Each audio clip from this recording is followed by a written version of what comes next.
A igreja em movimento, pulsando com vida e fé. Estamos vivendo um momento extraordinário, onde cada um de nós é chamado a fazer parte de algo grandioso.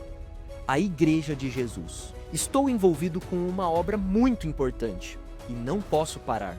A chama da nossa missão arde mais forte do que nunca. Cada ação, cada esforço, cada oração se transforma em um poderoso testemunho do nosso compromisso com o Reino. Juntos, somos imparáveis. Vencemos desafios, avançando com coragem e determinação. Continue, faça parte desta obra incrível. Vamos transformar vidas, impactar comunidades, impactar as nossas cidades e celebrar a força dos discípulos de Jesus em movimento. Imparáveis, a Igreja em movimento.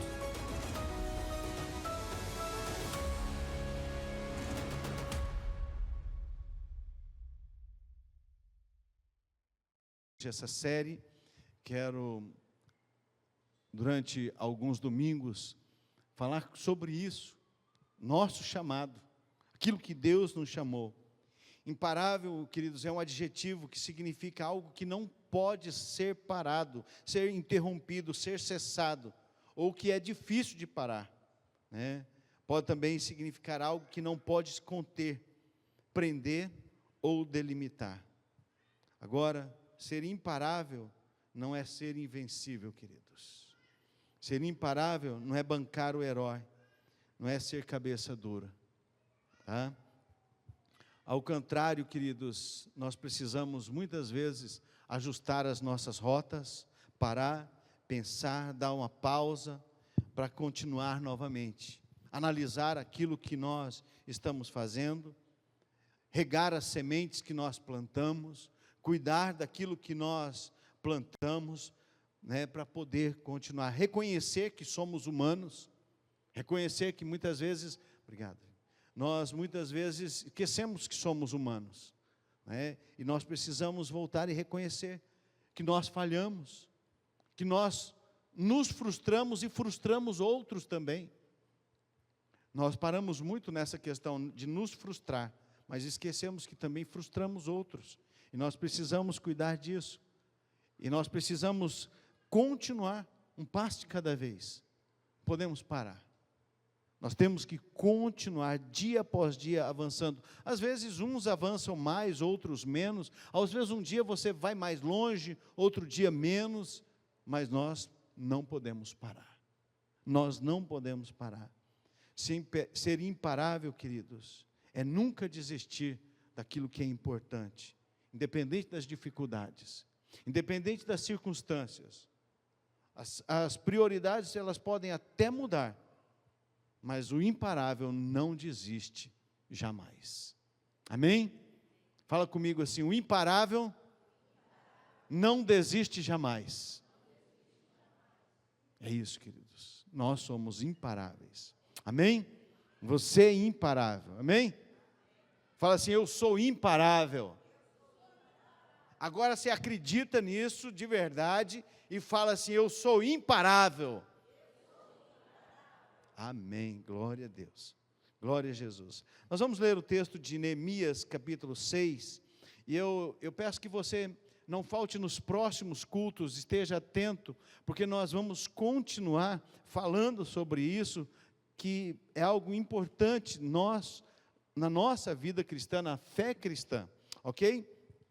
Olha só o que a palavra de Deus diz, capítulo 6, versículo 1. Quando Sambalate, Tobias, Gesem, o árabe, e o restante de nossos inimigos souberam que eu havia reconstruído um muro e que não havia ficado nenhuma brecha, embora até então eu ainda não tivesse colocado as portas nos seus lugares, Sambalate e Gesem mandaram-me a seguinte mensagem: venham, vamos nos encontrar num dos povoados na planície de Ono. Eles, contudo, estavam tramando fazer-me mal. Por isso enviei-lhes mensageiros com esta resposta: estou executando um grande projeto e não posso descer. Por que parar a obra para ir encontrar-me com vocês?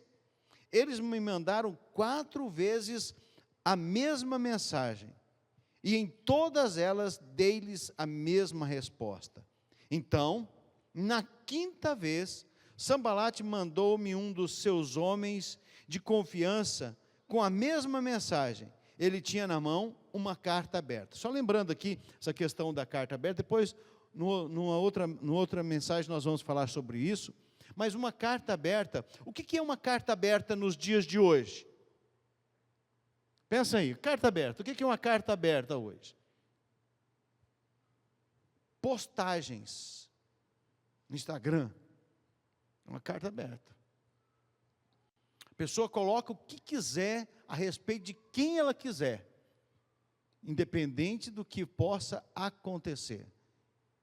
E essa carta aberta, ela vinha dizendo, era algo que todos iriam ficar sabendo, né? E aí ele continua, em que estava escrito, essa carta aberta estava escrito: dizem entre as nações, e Gesem diz que é verdade, que você e os judeus estão tramando uma revolta, e que por isso estão reconstruindo o muro. Além do mais, conforme dizem, tá? Você está na iminência de se tornar rei deles, e até nomeou profetas para fazerem em Jerusalém a seguinte proclamação a seu respeito: há um rei em Judá. Eu lhes mandei essa resposta: nada disso que você diz está acontecendo, é pura invenção da sua cabeça. Estavam todos tentando intimidar-nos, pensando, eles serão enfraquecidos e não concluirão a obra. Eu, porém, orei, agora fortalece as minhas mãos. Amém? Quero que você preste bastante atenção, queridos, no que nós vamos conversar nessa noite, porque eu creio que Deus quer falar com você. Eu creio que Deus quer falar com você. Então, não converse, tá? Então, não fique conversando um com o outro, preste atenção na palavra de Deus, tá bom? Amém? Queridos, uma das coisas, é impossível a gente fazer a obra de Deus sem oposição externa ou interna.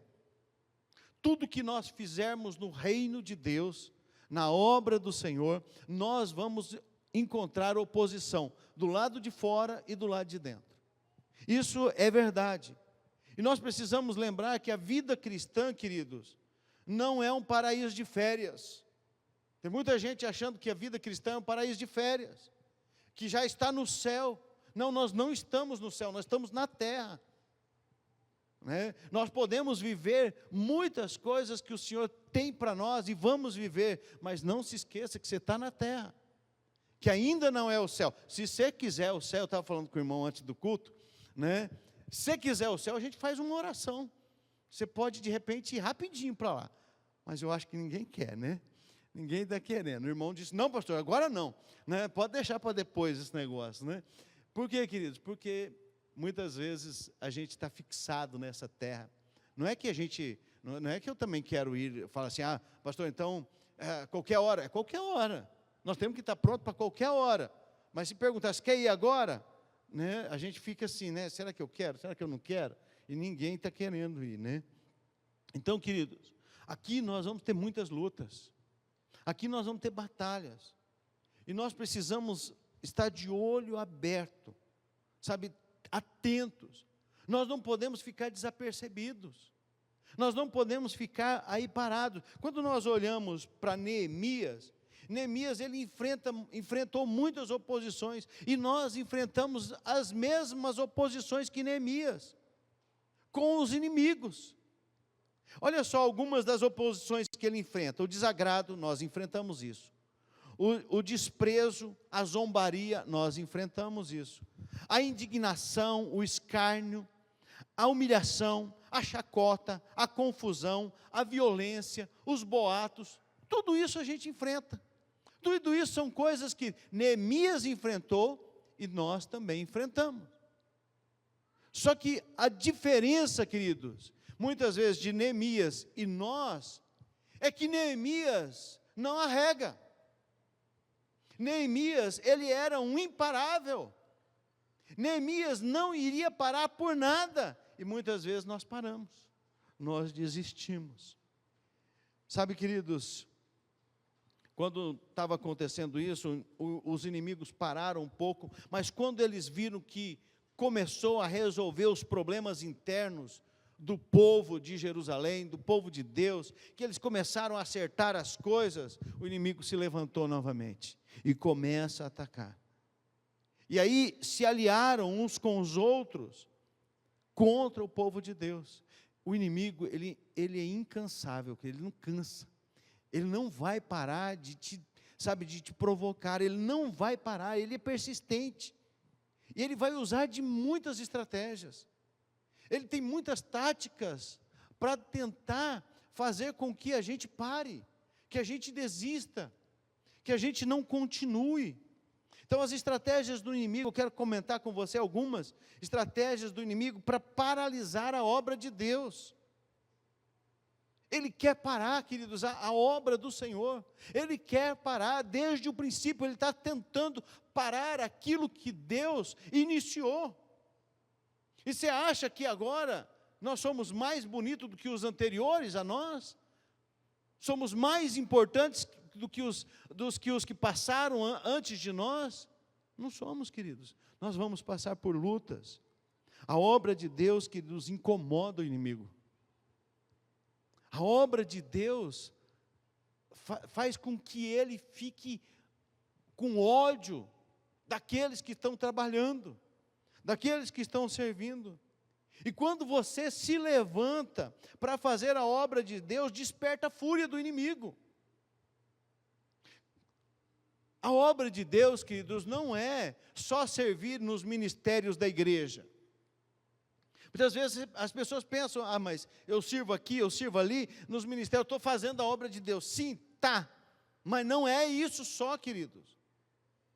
A obra de Deus que Ele mandou nós fazermos é lá fora, é no dia a dia.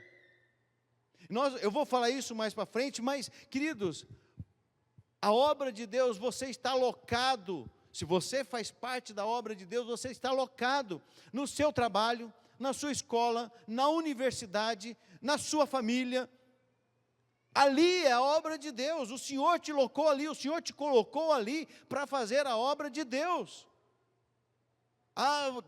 Te colocou numa empresa, na onde for, na agricultura, na pecuária, sabe, sendo proprietário, sendo empregado, não importa, Deus te colocou ali para você fazer a obra dEle. Nós precisamos ter essa consciência. E aqui eu quero ressaltar algo, queridos, que o Espírito Santo de Deus tem me incomodado para falar. Nós temos visto muitos cristãos despreocupados com a salvação, com a sua salvação e com a salvação dos outros. Muitos cristãos não estão nem aí, e isso é preocupante. Estão despreocupados e isso é preocupante, porque eles não estão ligando, parece que Jesus não vai voltar, parece que Ele não vai morrer, e não está nem aí com isso. Parece que os parentes vão ser salvos por mágica. Parece que as pessoas, Deus vai levantar alguém para falar, mas eu não. Sabe, queridos, e isso é muito preocupante. E aí muitos dizem até assim, mas fazer discípulos dá trabalho, fazer discípulo dá trabalho. Dá muito trabalho. E foi para isso que Jesus nos chamou. Jesus não te chamou para ser um crente de banco, querido, de cadeira hoje, né? Jesus não te chamou para ser um crente de cadeira aí, de ficar quieto, parado. Jesus te chamou para trabalhar. Jesus te chamou para isso. E é isso que nós precisamos fazer, queridos. É isso que nós precisamos fazer. Eu tenho escutado, que eu vou falar algo que é bem forte, e não se sinta ofendido com isso, mas que isso sirva para nos chacoalhar. Sabe, eu tenho escutado algumas pessoas falando, sabe, depois que alguém morre, um parente, um pai, uma mãe, um irmão, alguém conhecido morreu, essa pessoa era tão boa. Ela está no céu. Meu pai, eu vou me encontrar com meu pai, com a minha mãe no céu. Queridos, eu quero te dizer que ninguém vai para o céu por bondade. Só vai para o céu quem for salvo em Cristo Jesus. Então não se iluda que bondade, meu pai era bom, minha mãe era bom, foi para o céu. Você pode até ter essa vontade. É lógico, queridos, eu não estou aqui, não sou juiz, e não estou dizendo que foi ou não foi. Não estou dizendo isso. Mas nós não podemos nos iludir com as tramóias de Satanás dizendo isso, e a gente fica despreocupado com a salvação dos outros. Os que já foram, queridos, nós não temos que fazer mais nada, não adianta nem se orar mais, tá? A palavra de Deus diz: ao homem está ordenado morrer uma única vez, depois disso o juízo. É um texto que eu falo sempre. Por quê? Porque é uma verdade que nós precisamos atentar para ela. E aí muitos cristãos não estão se preocupando com a sua salvação e nem com a dos outros. Não estão nem aí. Sabe, estão vivendo uma vida, eu sou crente, aleluia, glória a Deus, e daí? Crente, aleluia, glória a Deus, bondade, queridos, muitos vão ficar. Porque a obra do Senhor é séria. Lembra que Deus sempre chamou os ocupados. Tem muita gente dizendo: eu não tenho tempo. Tem muita gente dizendo: os meus filhos não me deixam. Eu vou voltar a trazer essa mesma história que o meu sogro contou. Ele contou isso para mim um dia. Que ele fala que uma das irmãs da Rose, que foi anterior a Rose, que era mais velha a ela, que era uma menina perfeita, era uma menina pequenininha, mas pensa numa menina que ele falava assim, que era uma menina de Deus. E ele falou assim para mim: irmão, eu acho que Deus a levou, porque eu comecei a idolatrar minha filha, e achar que eu não podia fazer isso ou aquilo por causa dela. Não se iluda, queridos, com os teus filhos, porque eles são por um tempo. Você não tem filhos para você. Os teus filhos não são seus, são do Senhor. Então eduque-os para o reino, eduque-os para serem trabalhadores da obra, eduque-os, ensine-os a serem discipuladores de filhos de Deus, eduque eles a isso, queridos, eduque-os para viver neste mundo tenebroso. Os pais hoje estão super protegendo os seus filhos, e quando eles saem lá fora, queridos, lá não tem perdão. Então, eduque os seus filhos para isso, tá bom? Então, queridos, voltando aqui, quando você e eu, nós não anunciamos Jesus, quando nós não fazemos discípulos de Jesus, as pessoas não se converterão. Elas não vão se converter. Pastor, mas Deus não está se revelando em sonhos lá no Oriente Médio? Lá, aqui tem você e eu para falar. Aqui você tem boca para falar. Aqui eu e você somos chamados para trabalhar. E nós estamos terminando um ano, queridos, de 2024. Eu estava ali agora há pouco orando, eu falei: Deus, me perdoe pelas vezes que eu não obedeci ao Senhor. Me perdoe pelas vezes que eu deixei de fazer aquilo que o Senhor queria que eu fizesse e eu não fiz. Esse momento, queridos, de transição de 2024 para 2025, não pode ser um momento de reflexão só das nossas finanças, só dos nossos planos pessoais ou familiares, só das nossas metas para 2025, eu vou comprar tal carro, eu vou construir tal casa, eu vou fazer isso ou aquilo, mas que seja um momento de transição do reino, da nossa decisão de nós sermos ou não verdadeiramente trabalhadores. Porque, queridos, Deus está nos chamando, Deus já nos chamou, mas Ele está nos alertando para que em 2025 nós arregacemos as mangas e vamos para cima, porque vidas precisam ser salvas. Não se iluda que tem televisão, que tem YouTube, que tem isso ou aquilo. Aquele que não for salvo, porque você não pregou para eles, o sangue dessas pessoas vão correr sobre a nossa cabeça no último dia. Me perdoe, querido, se você estava esperando, e talvez esperando uma mensagem de estímulo para 2025. Essa é uma mensagem de muito estímulo. É uma mensagem para nós, despertarmos para 2025. Porque é isso que Deus quer. E voltando à reconstrução dos muros de Jerusalém, né, Neemias, ele provoca uma reação muito forte nos inimigos. Ele provoca isso. E Neemias, ele vem destacando algumas estratégias do inimigo para paralisar a obra de Deus. Lembra de uma coisa, querido? Lembra disso, guarda isso no seu coração, na sua mente. Aonde você foi colocado, aonde você está trabalhando, estudando, na sua família, Deus te colocou ali. Ali é a obra de Deus. Os teus vizinhos, a tua família, o teu colega de trabalho, o teu colega de escola, de universidade, o teu colega de transporte, ali é a tua obra, ali é a obra de Deus que Deus te chamou. E quando você sai daqui para fora, e olha para tudo quanto é lado, ali é a obra de Deus que Deus chamou cada um de nós para fazer. E a primeira, queridos, eu quero partilhar com você isso. A primeira estratégia do inimigo para parar a obra de Deus é distrair os trabalhadores.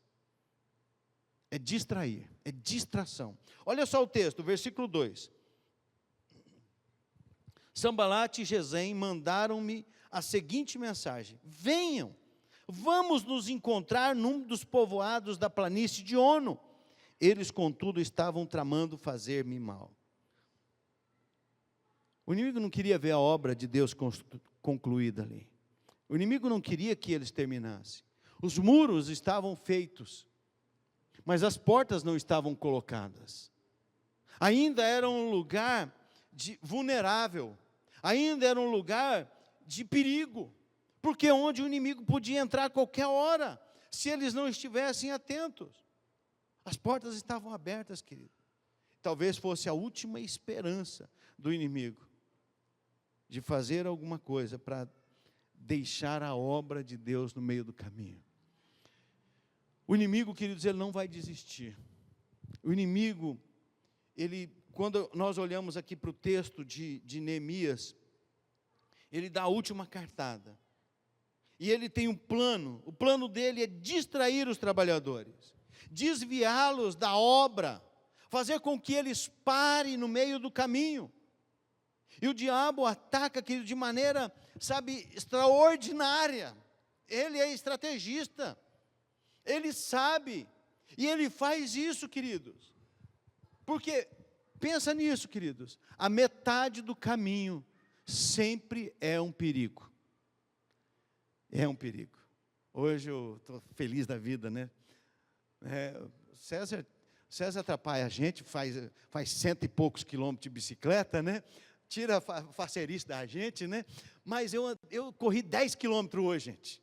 Né? Corri 10, não deu para provar, porque o meu Strava bugou, mas o pessoal da igreja estava comigo lá. Eles são prova disso, tá? Mas corri os 10 quilômetros, gente. Primeira vez que eu corro 10 quilômetros.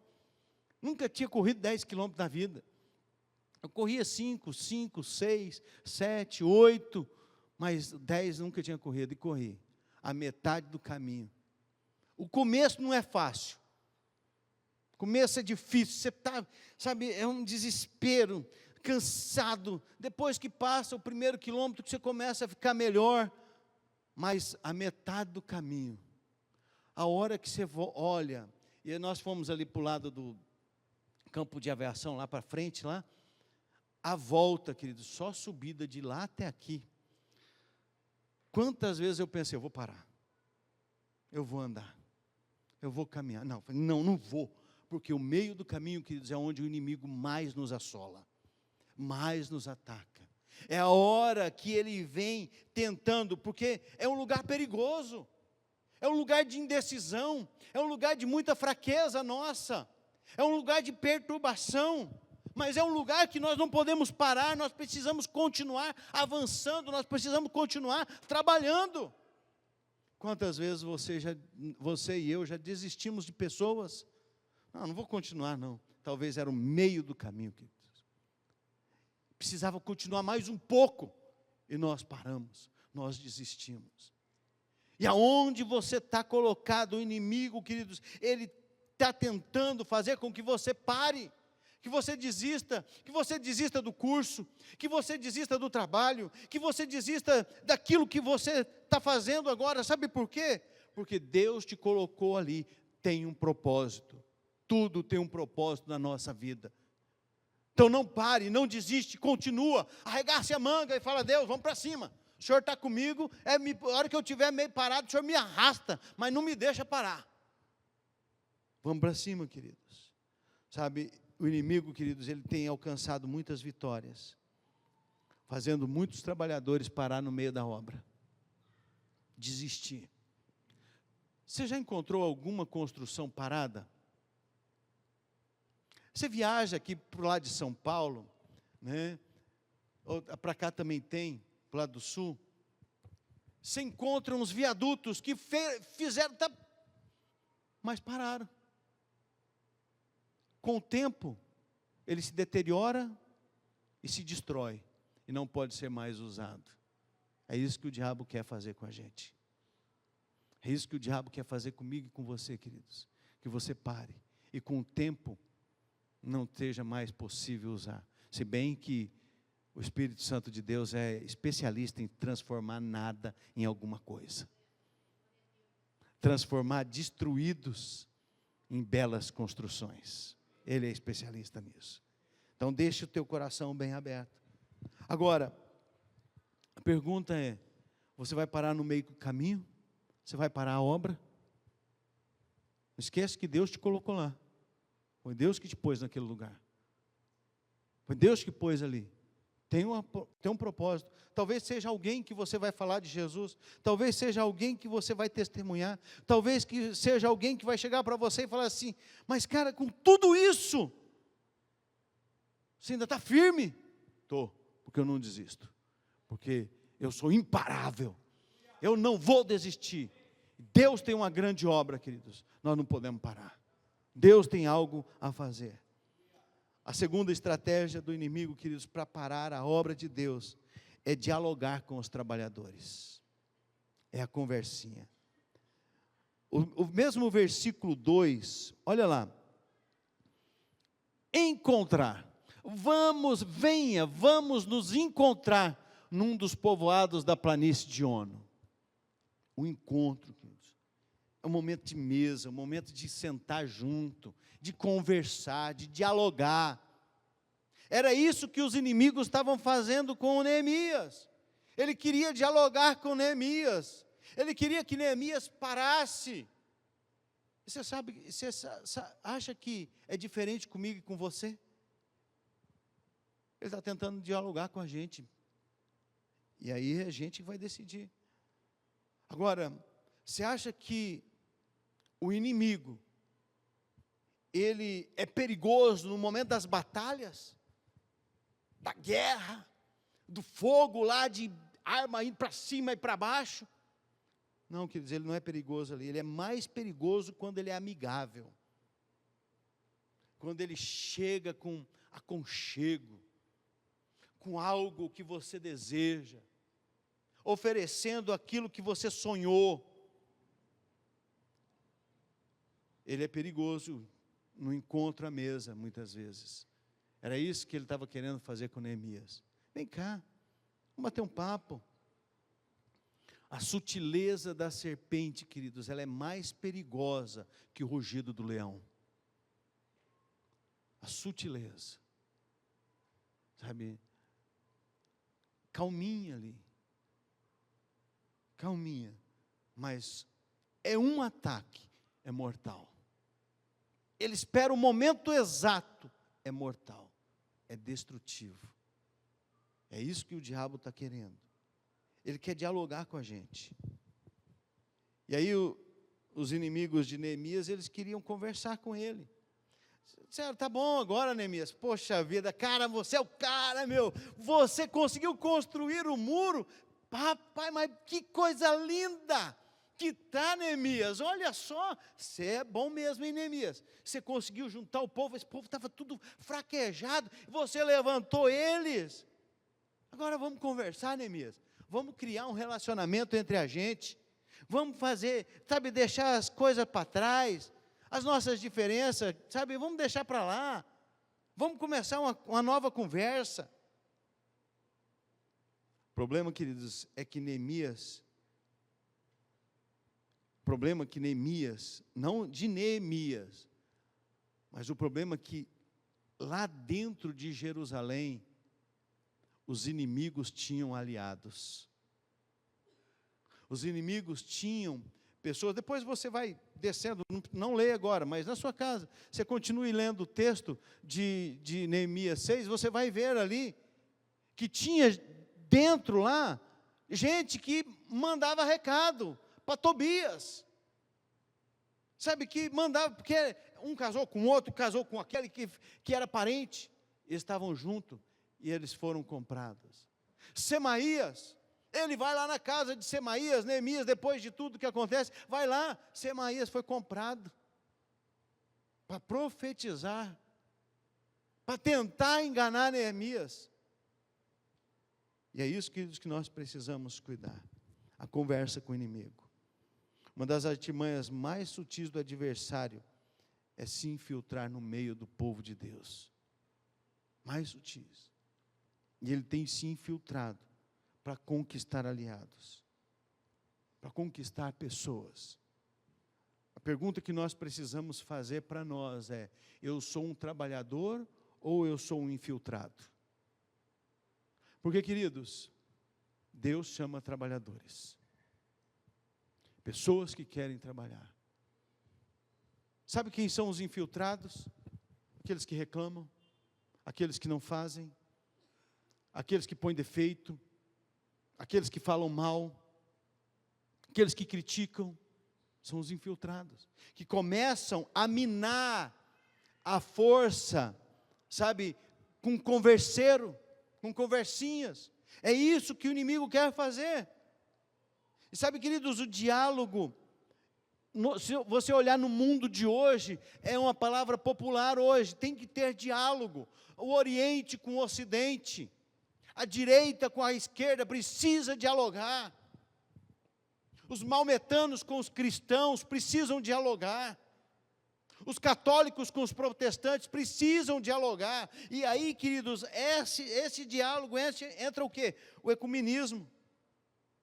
E os arautos, né, as pessoas que estão lá gritando a respeito disso, de várias religiões, dizendo, cara, não tem nada, somos todos, Deus é um só, somos todos do mesmo Deus, nós adoramos o mesmo Senhor, vamos conversar, vamos dialogar, vamos, sabe, colocar as coisas aqui.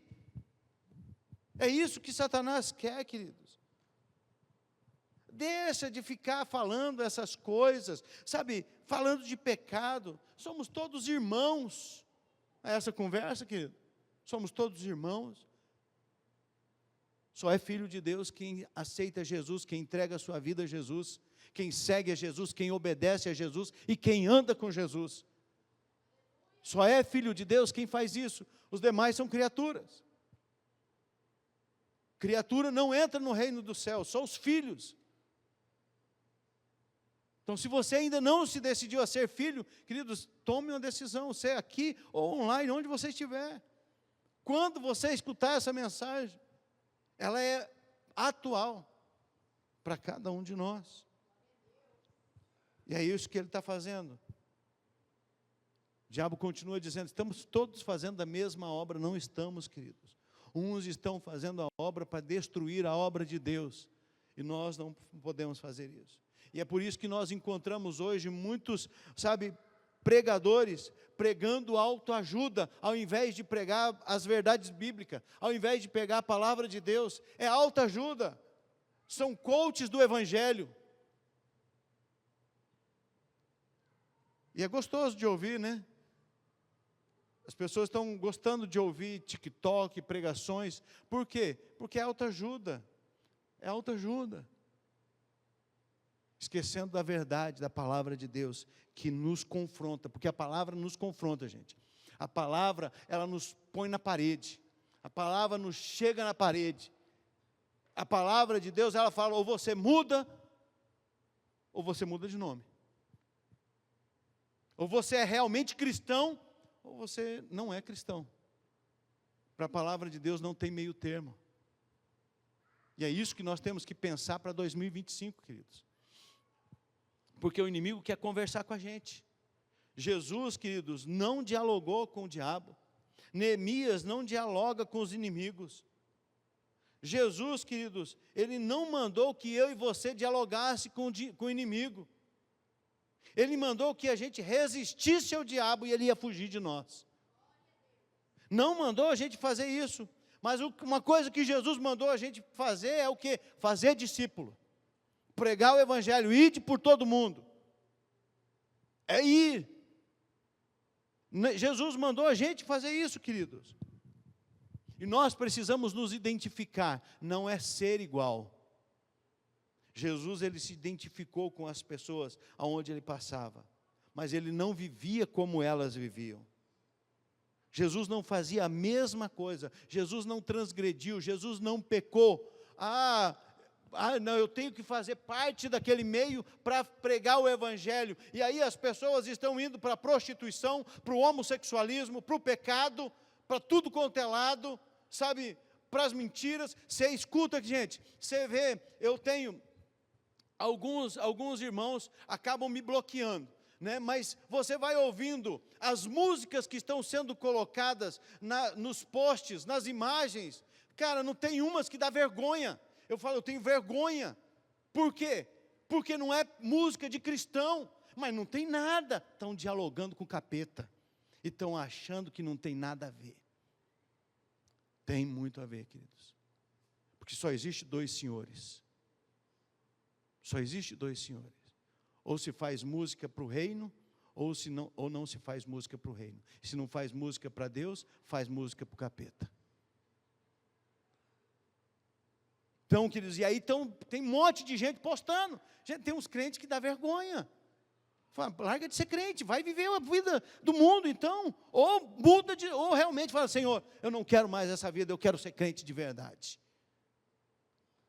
E é isso que a gente precisa lutar para 2025, gente. É isso que a gente precisa. Não vamos dialogar com o capeta, não vamos, vamos nos identificar, mas não ser como eles, não praticar o que eles praticam. E é por isso que muita gente tem desviado. E queridos, não se iluda. Eu quero falar agora os adolescentes aqui, que ainda estão começando a vida, achando, eu preciso experimentar isso, aquilo outro.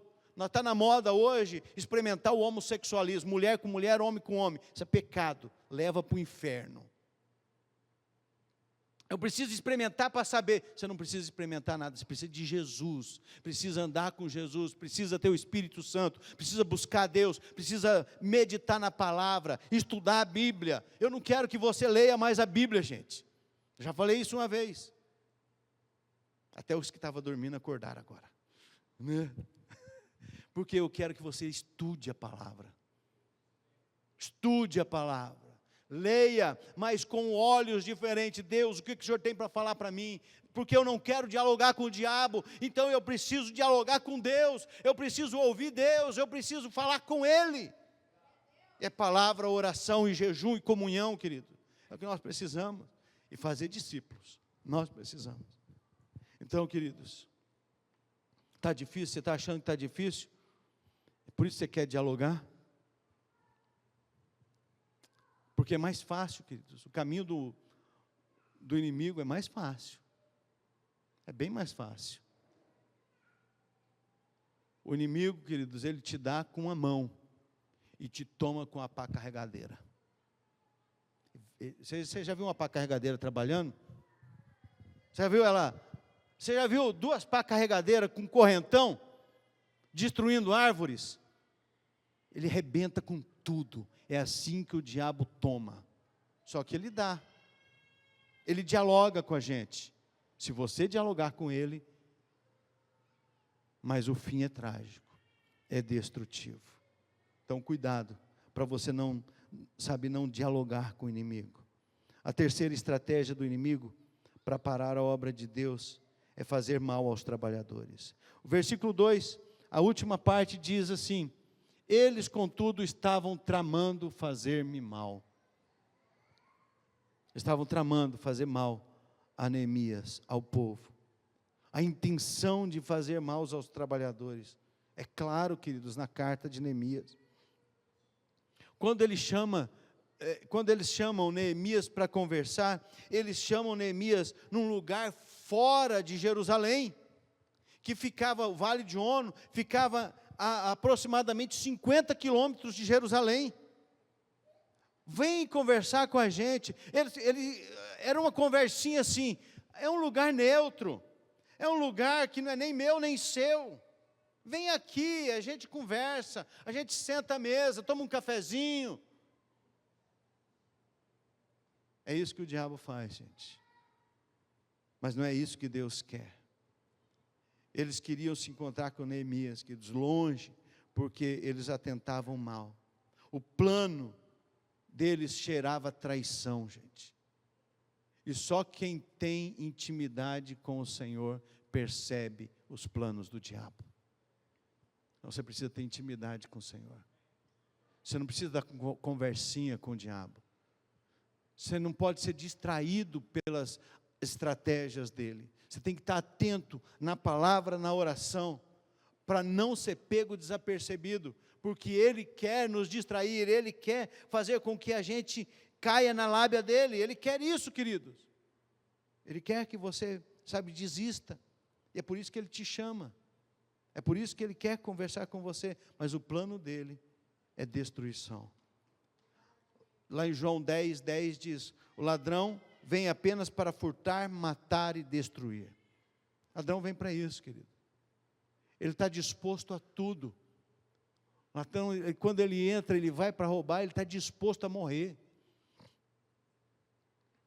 Ele sabe que ele pode não voltar. No entanto, que a média dos bandidos é em torno de 35 anos. Porque eles morrem, na verdade, é muito menos, né? A média hoje está bem menor. Mas é isso, queridos. É destruir, é roubar, é matar. A intenção era clara naquilo que eles estavam falando.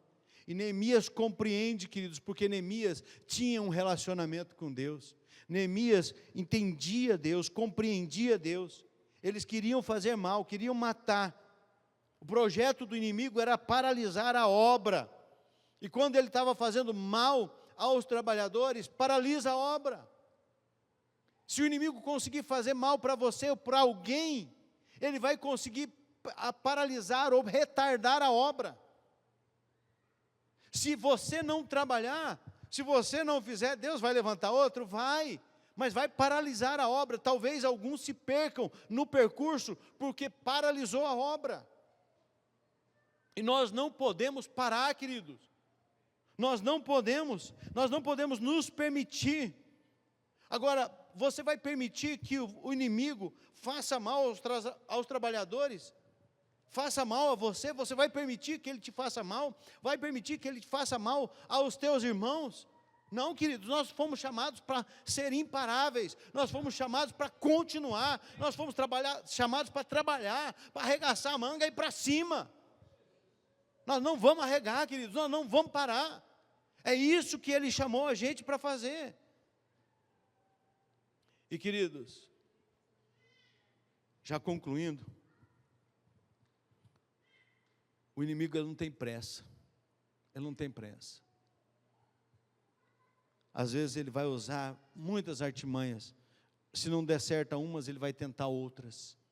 Mas ele não vai desistir. A estratégia do inimigo é fazer com que os trabalhadores parem. A estratégia do diabo, queridos, é fazer com que você pare. A estratégia do diabo é fazer com que você não seja um testemunho vivo de Jesus. A estratégia do diabo é fazer com que você não fale aquilo que Jesus fez na sua vida. A estratégia do diabo é fazer com que você não discipule, porque dá trabalho, e ele vai colocar coisas na sua mente, isso dá trabalho. A estratégia dele é fazer com que você não faça discípulos de Jesus. A estratégia dele é essa, mas você não é funcionário dele.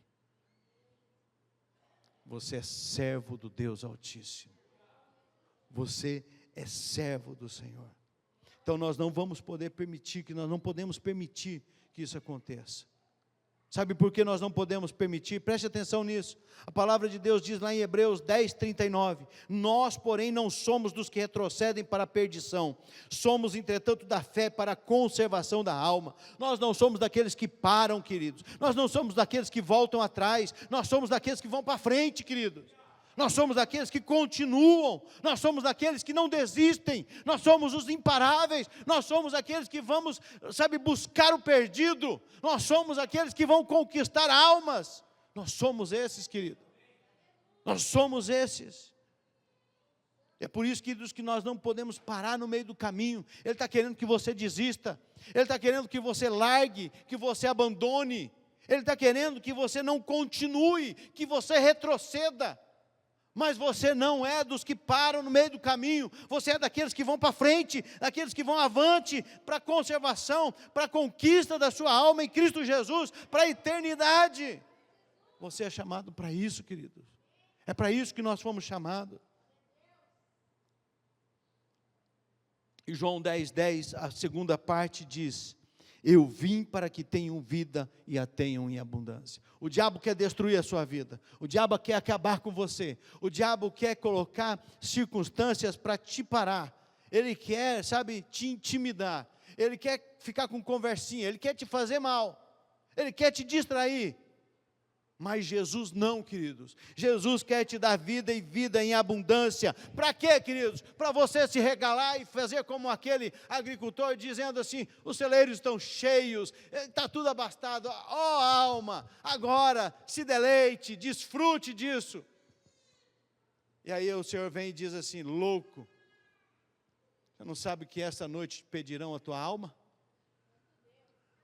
Queridos, o Senhor não nos dá em abundância para nós pararmos, Ele nos dá abundantemente porque Ele quer que nós continuemos a trabalhar, Ele quer que nós continuemos a ganhar almas para Jesus, Ele quer que nós continuemos a levar pessoas a Cristo, Ele quer que você, gaste 1 ano, 2 anos com alguém, mas leve essa pessoa a Jesus, Ele quer que você seja uma pessoa vibrante, que o Evangelho, reflita na sua vida, que o bom perfume de Cristo exale nos teus poros, é isso que Ele quer, é isso que Ele deseja. A sua família está lá, queridos, todos nós temos pessoas distantes dos caminhos, que não, e lembra de uma coisa, queridos, que não foram salvos, bondade não entra no céu, só entra no céu os lavados e redimidos no sangue do Cordeiro, os salvos em Cristo Jesus. E eu vou te dizer uma coisa a mais, ser membro da igreja não também te leva para o céu, o que te leva para o céu é Jesus, só Jesus te leva para o céu, mas eu preciso fazer parte de uma igreja, eu preciso trabalhar, eu preciso me envolver aqui e lá fora, é isso que nós precisamos fazer, querido. É isso que eu e você precisamos fazer, e para nós refletirmos e praticar, queridos, eu quero que você tenha isso bem claro no seu coração, a vida em Jesus. Nós somos imparáveis. Pergunta que nós precisamos fazer, pergunte para você mesmo, eu sou um imparável? Ou eu estou parando por qualquer coisa?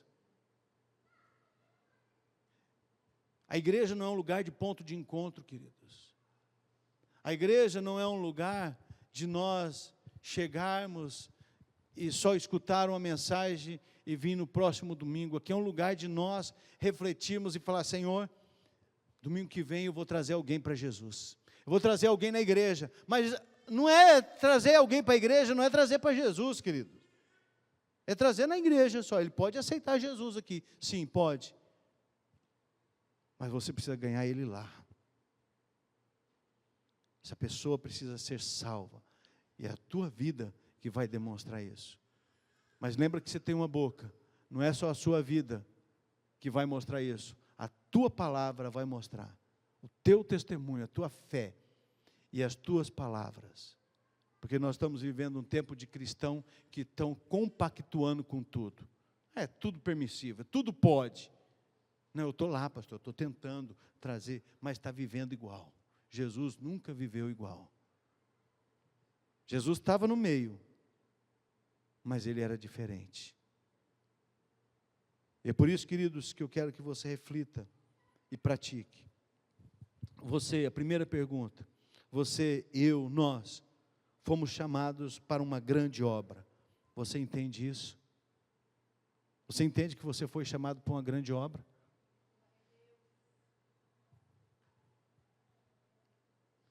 Você entende isso?